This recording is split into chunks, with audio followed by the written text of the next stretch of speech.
Nós estamos conversando sobre esse tema aí, nisto cremos, e nós estamos tentando reunir aí em alguns domingos alguns pontos, como aqueles pontos que são fundamentais para a nossa fé, são aqueles pontos, quando a gente fala de fundamento, a gente pensa que o fundamento sustenta todas as outras coisas. Então é nesse sentido que eles são fundamentais. São pontos importantíssimos, que a gente precisa esclarecer muitas vezes, né? Então, a gente está tendo aí, esses dias, uma série de aulas, entre aspas. A gente está fazendo aqui meio que sermão, meio que aula, para a gente conversar sobre esses temas, esses pontos que são importantes. Né? No domingo passado, nós conversamos sobre a ceia do Senhor. Quem estava aqui, eu não vou retomar nada, não. Só vou dizer que no próximo domingo, do primeiro domingo de outubro, que é o dia 5 de outubro, a gente vai retomar para tratar de mais algumas coisinhas acerca da ceia. Tá? Pode ir para frente, Boca. Aí. Hoje nós vamos conversar sobre essa outra afirmação, porque a nossa fé, ela é um conjunto de afirmações. A gente simplesmente afirma. Não são perguntas, não é nada vago, são declarações de fé, são afirmações que nós fazemos. Então, essa afirmação que nós fazemos, nós cremos em Deus. Quem crê em Deus? Todo mundo crê em Deus? Então, é uma afirmação que a gente faz. Cremos em Deus. E nós vamos conversar um pouco sobre esse ponto que é fundamental, é ou não é? Ele é muito fundamental. Porque a gente primeiro afirma que Deus existe, que cremos em Deus, para depois falarmos sobre qualquer outra coisa acerca da nossa fé. Por isso que ele é bem fundamental, nós vamos conversar um pouco sobre ele. Cremos em Deus.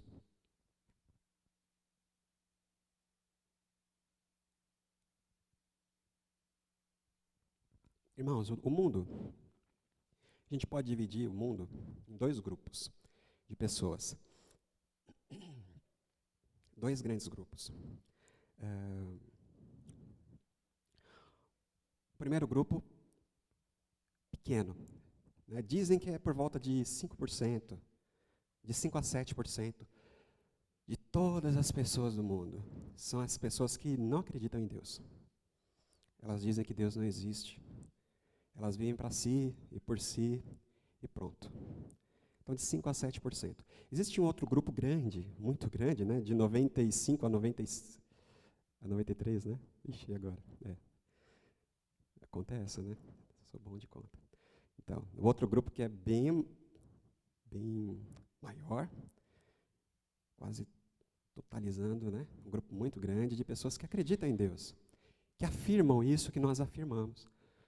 Então, é uma afirmação de fé, é uma declaração de fé muito comum a quase todas as pessoas que hoje estão respirando na Terra. Você sabia disso? 97 ou 95%, não, 93, 95% das pessoas compartilham essa mesma fé de que há um Deus e de que nós cremos em um Deus. Sim? Sabia? Isso é bom ou ruim, irmãos? É bom porque a gente percebe que não está sozinho. Não é? Nós não estamos sozinhos quando afirmamos que cremos em Deus.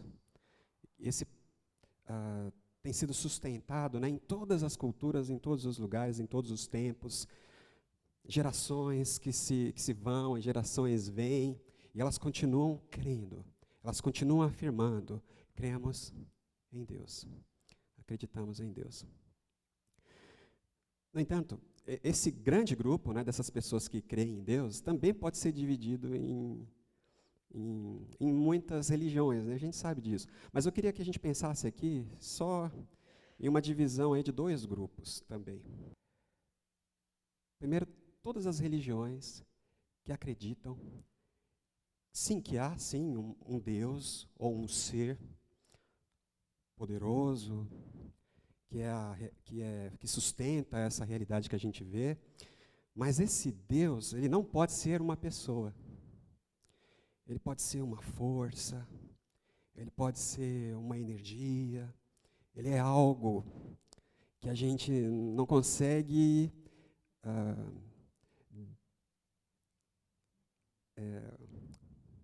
conceber e definir. É algo. É algo. E, assim, e hoje esse pensamento está muito em moda.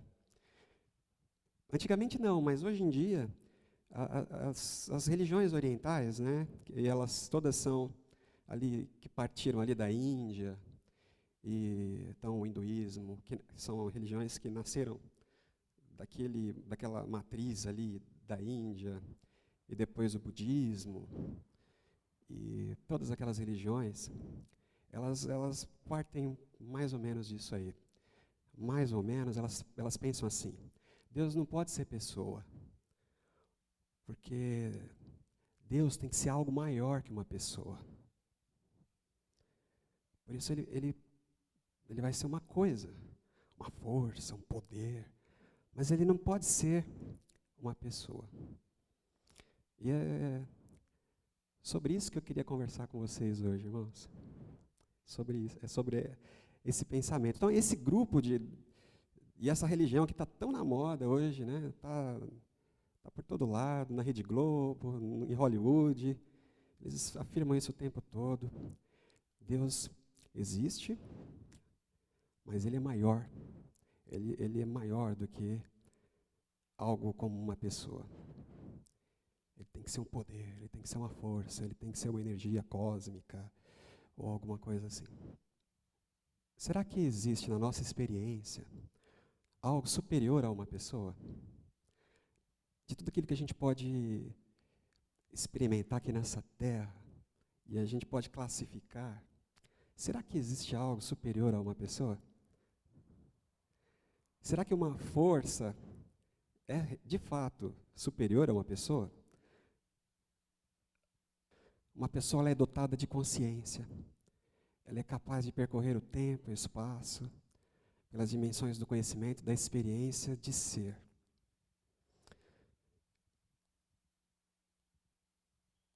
Só uma pessoa ela é dotada dessa capacidade. Ela tem consciência e ela tem vontade. Quando a gente olha para a Bíblia, a gente percebe na narrativa da criação que Deus foi criando, né? Nos dias da criação, e Ele criou os luminares, e a luz, né? Depois os luminares, e depois Ele separou a água da terra, e depois a terra começou a produzir, Ele deu uma ordem, né? Para que a terra produzisse. E Ele foi criando toda a natureza, todo o universo.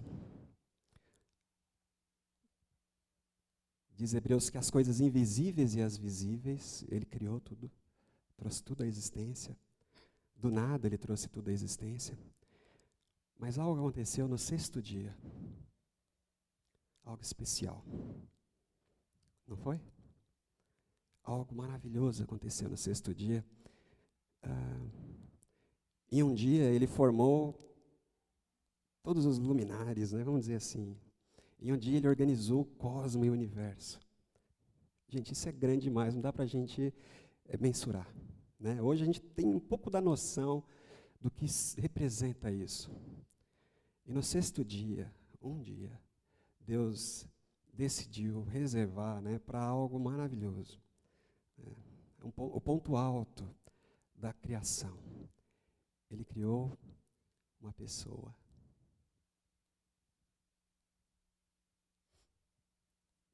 Uma pessoa que não era só né, vamos dizer assim, indivíduo, mas uma pessoa que era homem e mulher, macho e fêmea, né? Deus criou o homem, macho e fêmea os criou. Deus criou duas pessoas, né? Aquele dia foi um dia importante na criação. Isso para a gente entender que a Bíblia, ela mostra de muitas formas o valor da pessoa, né? Dá para entender, irmão? Sim. Será então que uma força é superior a uma pessoa? Energia elétrica, né? A força da gravidade. Mas uma pessoa, quem é que pode explicar o que é uma pessoa, né? Um ser humano? Aquela pessoa simples que está por aí, a gente olha na rua, não dá nada. Mas lá dentro existe uma riqueza tão grande, né? Uma capacidade tão grande dada por Deus, pelo Criador, de possuir uma consciência, de possuir vontade própria.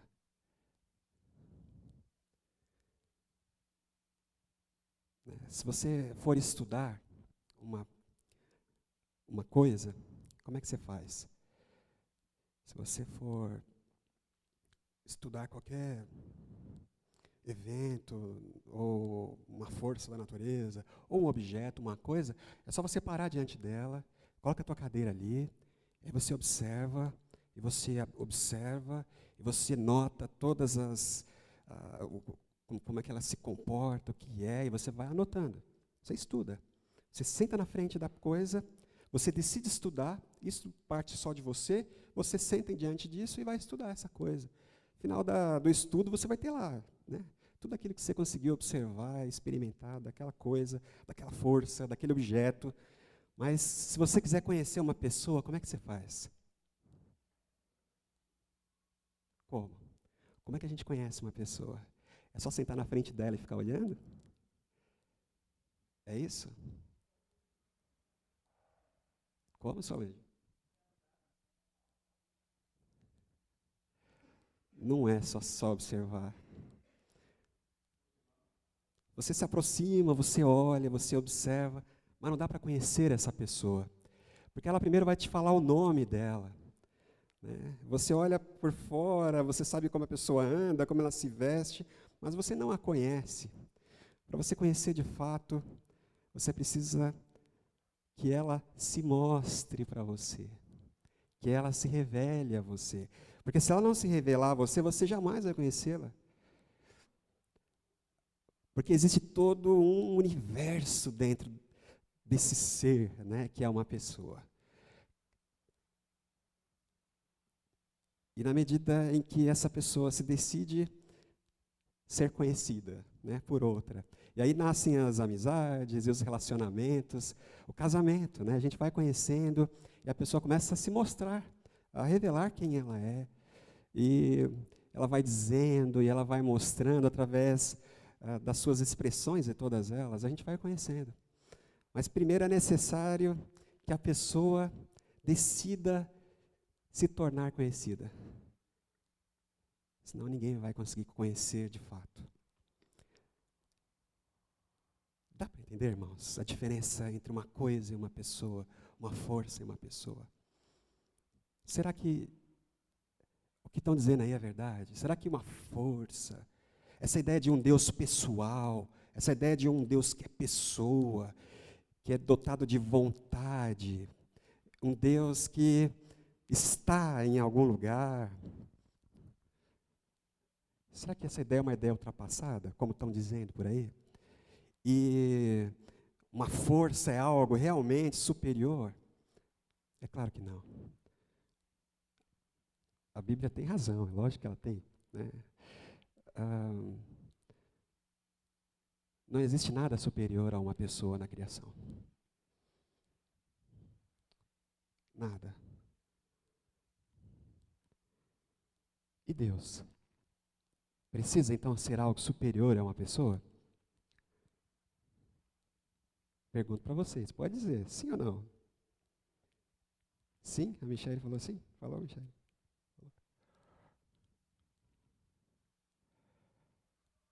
Superior como uma força, um poder? Não, né? mas ele precisa ser algo mais que uma pessoa. Porque senão Deus seria igualzinho a mim e a você, né? Tudo bem que a gente aprende em Gênesis que ele nos criou à sua imagem, conforme a semelhança dele. Mas Deus precisa ser superior, ele precisa estar além da personalidade da pessoa. Precisa sim. Os cristãos acreditam nisso. Por isso nós afirmamos o seguinte, que nós cremos em Deus, que é Pai, que é Filho e que é Espírito Santo. É um Deus triuno. É um Deus que são 3 pessoas no mesmo ser. Será que isso é superior a uma pessoa? Sim ou não? É ou não é? É. Deus não é fumaça, Deus não é energia, Deus não é um evento, Deus não é um astro. Deus é um Deus que é Pai, Filho e Espírito Santo.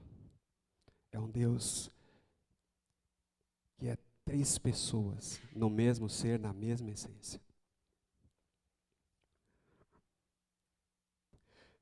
Na religião, primariamente, os esforços do homem são empregados para encontrar Deus. Então a religião funciona assim. Todas as religiões, elas buscam partir em direção desse ser, que pode ser tantas coisas. E por isso as definições são muitas, né, acerca desse ser, que é essa divindade que assume tantas faces em todas as religiões do mundo. Mas algo aconteceu. Por iniciativa do próprio Deus, Ele decidiu se revelar. Não foi? Nós temos a Escritura. A Escritura são esses 66 livros, compreendidos entre o Novo e o Velho Testamento. 39 livros no Antigo Testamento. 27 no Novo. Tá certo? Tá, né? No Novo Testamento. Cobrindo uma série de momentos nos quais Deus, o próprio Deus, se mostrou, se revelou. A Bíblia, nesse sentido, ela é a testemunha da revelação de Deus. E por isso nós entendemos tão claramente, quando Deus decidiu se revelar, Ele se revelou. Lembra, uma pessoa pode conhecer a outra se ela não se mostra? Não, não pode. Uma pessoa pode conhecer um Deus que é pessoa. Ele não é uma força que você fica lá observando para entender o comportamento. Não é. Deus que é 3 pessoas, que subsiste eternamente como 3 pessoas.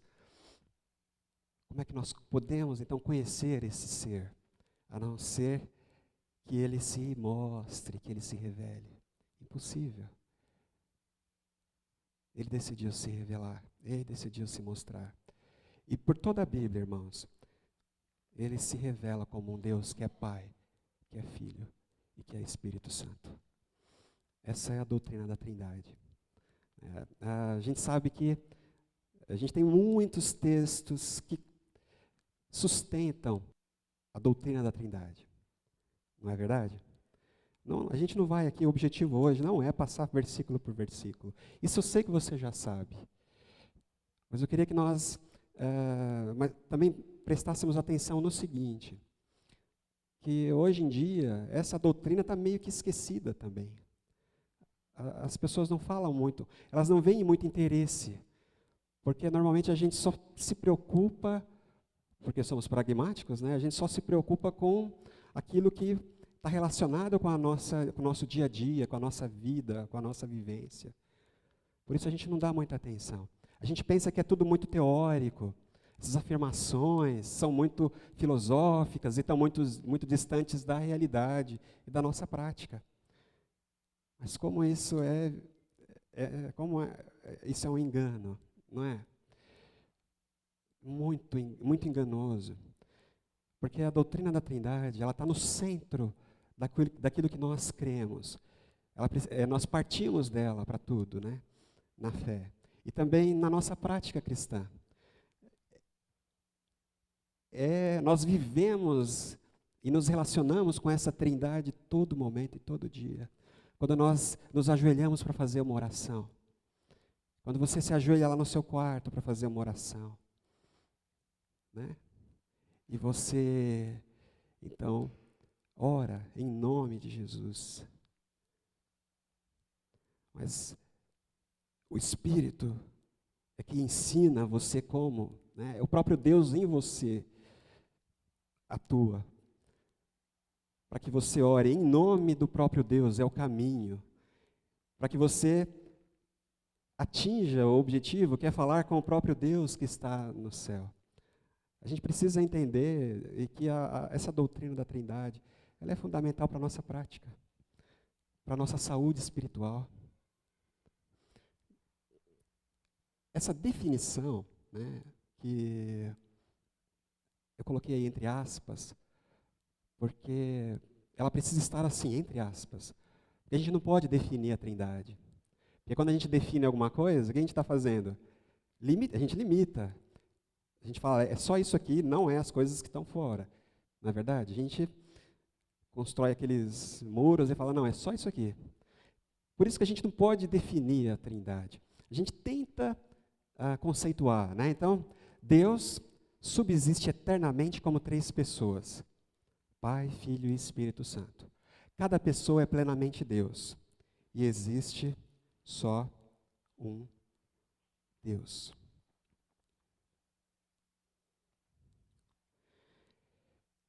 Essa definição, irmãos, a gente tem 3 pontos ali, né? Deus subsiste eternamente em 3 pessoas. Todas as 3 pessoas são plenamente Deus. Só há um Deus. Essas 3 afirmações, elas estão na Bíblia. E a tentativa da teologia é buscar entender o que a Bíblia diz. Não é verdade? Por isso que a teologia, dizem, né, que a teologia é uma ciência experimental. Ela não é a última palavra, mas ela senta ali e ela busca compreender o que toda a Bíblia afirma sobre Deus. E a Bíblia afirma muitas coisas sobre Deus. Ela afirma que Deus subsiste eternamente como 3 pessoas, em muitos textos. A Bíblia diz que Jesus, que o Cordeiro foi gerado, o Filho foi gerado na eternidade, fora do tempo. A Bíblia mostra que antes da criação de todas as coisas, o Pai, o Filho e o Espírito.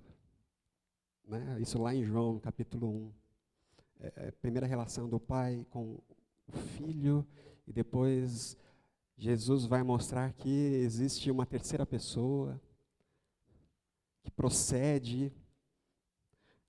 Mas, de qualquer forma, as 3 pessoas estão lá em toda a Bíblia. A gente vê no Antigo Testamento também, na criação, não é verdade? A palavra não está lá. Aliás, a palavra Trindade não está na Bíblia em lugar nenhum. Mas é só uma tentativa humana de entender. E uma coisa que a gente precisa ter muito claramente, quando a gente aborda esse assunto da Trindade, aborda esse assunto de tentarmos compreender, né, quem é essa pessoa, esse ser divino, todo-poderoso, que sabe tudo, que está em todos os lugares, são tentativas e nós precisamos fazer isso de uma forma muito reverente. A gente reverencia, né? Porque todas as vezes que as pessoas tentam fechar, né, e tentar explicar essa dinâmica, né? Como é que funciona, como é que as três pessoas se relacionam com o ser divino, com a essência de Deus, como que essas três pessoas se relacionam entre si. Será que o Filho ele é inferior ao Pai porque ele foi gerado? Será que o Espírito é inferior ao Pai e ao Filho porque ele foi enviado? Ele procede? Como que é essa relação entre eles? Na medida em que a gente tenta explicar demais isso, irmãos, aí a gente acaba incorrendo em erros. Esses erros estão lá na história. Eu queria só falar de dois aqui. Pode ir para frente, Boca. O erro modalista já começou lá cedo, muito cedo, lá no 2º século. As pessoas, na tentativa de explicar como é que se dá isso, como é que esse ser que subsiste eternamente em três pessoas, aí surgiu esse primeiro erro doutrinário. Eu queria que a gente pensasse o seguinte, que a afirmação doutrinária é do 4º século, mas os erros são anteriores. Para a gente entender que todas as vezes que os seres humanos dizem, eu vou entender esse negócio, e eu vou explicar como é que é isso aí, dá em erro.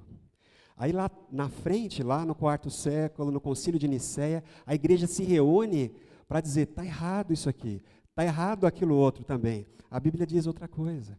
A Bíblia diz, aí nós temos lá o credo apostólico niceno, creio em Deus Pai Todo-Poderoso, Criador dos céus e da terra, creio em Jesus Cristo, seu único Filho, nosso Senhor, o qual foi concebido por obra do Espírito Santo. Aí eles definem então, e falam, aquilo lá e aquilo outro é anátema. Aquilo lá e aquilo outro é heresia. Vamos continuar aqui no centro. Esse erro modalista, eles pensaram o seguinte, não, só existe um Deus e uma pessoa. E essa pessoa, ela foi se revelando na história de três formas diferentes. É um Deus só, é uma pessoa só, mas quando ele veio e criou, era o Pai, depois ele veio e encarnou, era o Filho, e depois ele veio e toda a obra da redenção agora é o Espírito. São pessoas diferentes. É assim que a gente explica, é um Deus só há um Deus. E pronto, acabou. Mas ele se revelou de três formas diferentes, em três tempos diferentes. Ele mostrou três faces diferentes, mas é uma coisa só. Tem um outro erro, que é o erro ariano. Esse é mais famoso, porque até hoje a gente tem essa doutrina muito viva nas testemunhas de Jeová. Somente Deus era eterno. Jesus era uma criatura intermediária. Foi gerada do nada por Deus, antes da criação do mundo. Desse modo, o Pai nem sempre foi o Pai, pois antes de ter criado o Filho, Deus existia sozinho. O Filho não é eterno. Deus estava lá sozinho, e aí, em determinado momento, ele criou, o Pai criou o Filho, e depois despede o Espírito é só uma força, e pronto. Pode ir para frente. Então a igreja teve que reconhecer e defender a Trindade exatamente para poder conciliar os elementos bíblicos. Aí a gente voltava para a Bíblia e falava, não, a área está errada, os modalistas estão errados. A Bíblia, ela diz outra coisa. Como crer que há somente um Deus, como as Escrituras afirmam, né, em Deuteronômio 6,4? Alguém pode abrir em Deuteronômio 6,4, por favor? E pode ler bem alto. Ouça, ó Israel, o Senhor, nosso Deus, é o único Senhor. Ponto. Shema Israel. Ouça. Só há um. O Senhor. Numericamente, só há um Deus. O Senhor. Como crer que há somente um Deus, como as Escrituras afirmam, se as próprias Escrituras dizem que Jesus também é Deus? João 20, 28. Disse-lhe Tomé, Senhor, Senhor meu e Deus meu. Então Jesus lhe disse, porque me viu, creu? Felizes os que não viram e creram. Você viu e creu? Bem-aventurados os que não viram e creram, né? A reação de Filipe, de Tomé, né? Ele ajoelha e adora. Deus meu e Senhor meu. Jesus, não, você não pode me chamar, Deus, só há um Deus. Não, ele não fala isso. Ele fala, você viu e você creu, mas felizes aqueles que não veem, mas ainda assim creem.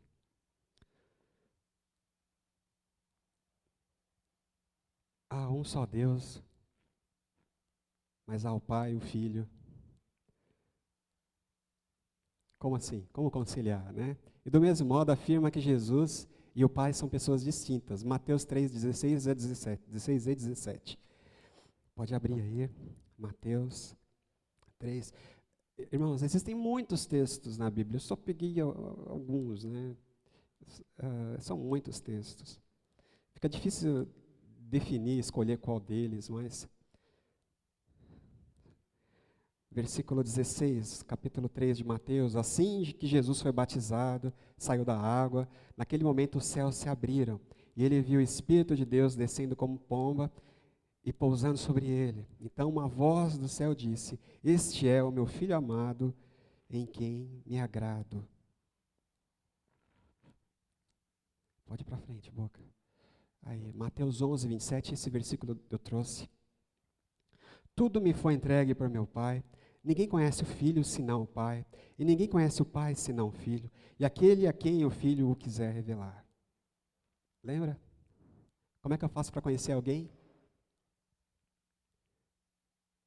Como é que eu faço para conhecer uma pessoa? Essa pessoa precisa se mostrar. Como é que esse ser triuno se mostrou? Como Pai, como Filho e como Espírito Santo. Tudo me foi entregue por meu Pai. Ninguém conhece o Filho senão o Pai, e ninguém conhece o Pai senão o Filho, e aquele a quem o Filho quiser revelar. Senhor, mostra-nos o Pai e o que nos basta. Disse-lhe Jesus, estou há tanto tempo convosco, e não me tendes conhecido, Filipe? Quem me vê a mim, vê o Pai. E como dizes tu, mostra-nos o Pai. Não crês tu que estou no Pai e que o Pai está em mim? As palavras que eu vos digo, não as digo de mim mesmo, mas o Pai que está em mim é quem faz as obras. Lá em 2 Coríntios, né, a bênção apostólica, que a graça do Senhor Jesus, o amor de Deus o Pai, a comunhão do Espírito Santo. Mateus 28, a grande comissão. Vocês vão fazer discípulos de todas as nações, batizando-as em nome do Pai, do Filho e do Espírito Santo. Ele não fala em nome do Pai, em nome do Filho e em nome do Espírito Santo. O nome é um só. É em nome do Pai, do Filho e do Espírito Santo.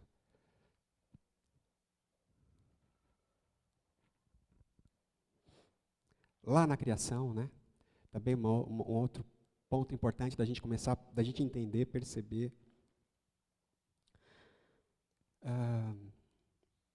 No princípio criou Deus os céus e a terra. A gente vê ali muitos elementos. O Espírito, a própria palavra hebraica, né? É Bereshit, Bará, Elohim. Elohim é uma palavra que é plural de Eloá. Tem gente que pensa que isso não tem nada a ver, que isso é uma força da expressão do momento. Mas para nós que olhamos para toda a Bíblia, a partir da vida de Jesus e da obra de Jesus, a gente entende. Não é verdade? Quando ele fala, façamos o homem à nossa imagem, a gente entende essa questão aí da pluralidade das pessoas ali envolvidas. Enfim, irmãos, são muitos pontos, são muitos momentos. A Bíblia é cheia de base e sustentação para essa doutrina da Trindade. Amém? É ou não é? Você concorda comigo? Não dá para contestar, dá? Os cristãos, eles creem sim em Deus, mas é um Deus que é Pai, Filho e Espírito Santo. Como é que nós explicamos isso? Não dá para explicar. Aqui de onde nós estamos, do nosso ponto de vista, com as nossas limitações, a gente não consegue entender e explicar como é que essas 3 pessoas são uma só, um só ser. Não dá para explicar, um só Deus. Daqui de onde nós estamos, da situação em que nós nos encontramos sobre o pecado, a gente não entende. Não adianta. A gente reverencia essa verdade e aceita com fé. Porque é importante, e a gente vai encerrar agora, né, com isso. Pode ir para frente, Boca.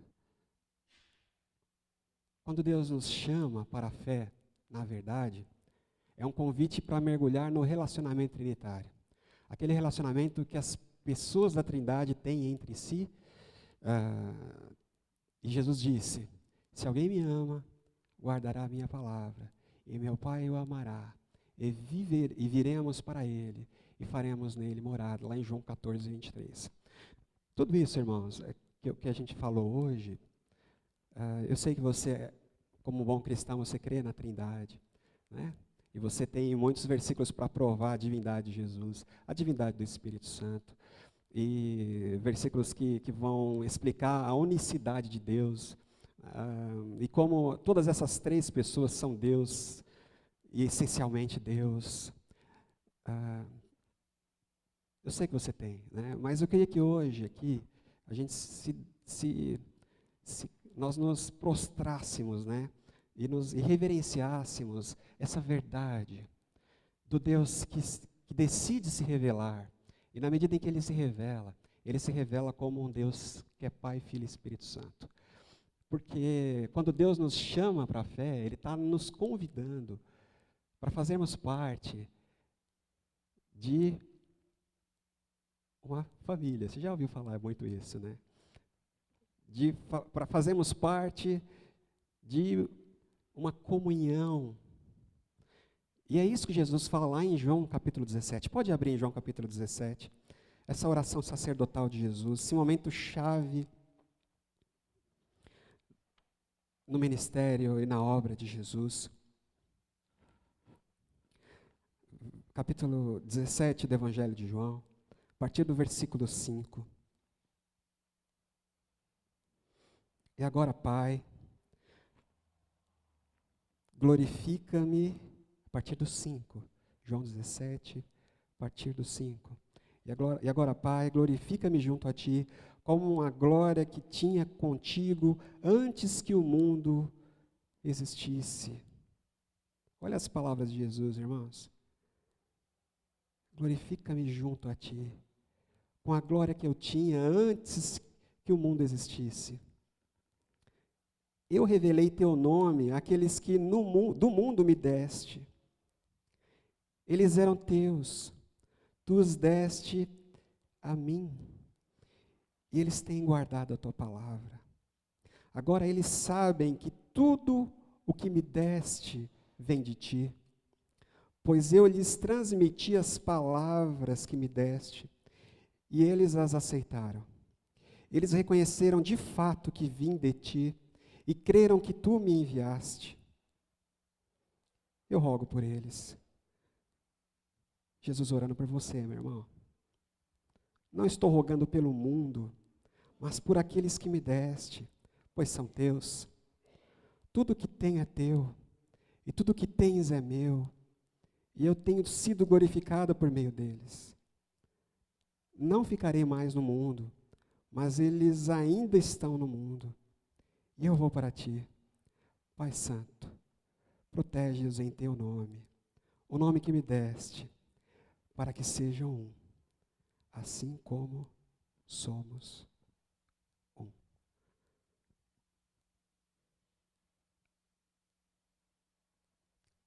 Deu para sentir o convite de Jesus, que é o convite do Deus que é 3 pessoas, que é o convite do Deus que é Pai, Filho e Espírito Santo? Ele falou, olha, não dá para conceber um Deus que é uma pessoa só, que vive eternamente consigo e para si, antes das coisas serem criadas. Porque um Deus que é amor na sua própria essência, Ele sempre se relacionou. Ele sempre esteve eternamente se relacionando consigo nas suas 3 pessoas reveladas na Escritura. É um Deus que sempre, irmão, sempre desenvolveu essa relação de profundo amor, amor perfeito, amor pleno. Aí Jesus faz essa oração e fala: olha, o Senhor me deu todos eles, mas agora eu oro para que eles sejam um, como nós somos. Para que eles sejam um em nós. Para que eles compartilhem dessa assembleia. Para que eles compartilhem dessa comunhão. Aí a gente começa a entender todo o Evangelho. Não é verdade? O propósito de Deus em Romanos é dizer que Deus está trabalhando para nos transformar a imagem do único Filho, só tem um, o único Filho unigênito, mas nos transformar a imagem dele, para que assim nós sejamos co-herdeiros, para que assim a gente se sente à mesa. Não é verdade? É o Deus que se revela como Pai do Filho. Ele não é Pai de todos. Ele não é Pai de todas as pessoas da terra. Ele não é Pai dos passarinhos, Ele não é Pai das árvores. Ele é o Criador. Ele é Pai do unigênito. Ele é Pai de um só. Esse Filho foi gerado na eternidade. Mas Deus está nos transformando à imagem dele, para que a gente seja assim participante dessa família, desse ajuntamento, dessa congregação, das 3 pessoas que se amam na plenitude, que são um, né? Eles são um, em unidade. E a oração do Filho ao Pai é que nós também sejamos um neles e um com eles, um entre nós e todos nós nele. Isso é prático, irmãos? É, não é? Quando você se ajoelhar para orar agora, tendo em vista o Deus a quem você está orando, que é o mesmo Deus que habita no teu coração, que é o mesmo Deus que você conta que está lá em pé, ou está sentado ao lado do trono, e que intercede por nós também. A gente está envolvido nessa comunhão santa das 3 pessoas, das 3 pessoas que subsistem eternamente como um e o único Deus. Aí você não vai usar o nome de Jesus como um amuleto, ou como uma palavra mágica, não. Não vai. São 3 pessoas do ser de Deus que decidiram se fazer conhecidos. Amém, irmãos? Baixa a tua cabeça. Senhor, nós estamos diante da tua palavra, Deus. E fazemos isso com muita reverência, Senhor. Nós estamos diante dela e nós queremos, Pai, adorá-lo como esse Deus que tem se mostrado a nós. Porque de outra forma nós jamais o teríamos conhecido, jamais o teríamos percebido, Deus, se tu não quisesses se mostrar a nós, mostrar a tua face no Pai, no Filho e no Espírito. Por isso, Deus, tanto na criação como na obra da redenção, nós reconhecemos a tua presença como Pai, que ama e que envia o Filho, e que depois envia o Espírito.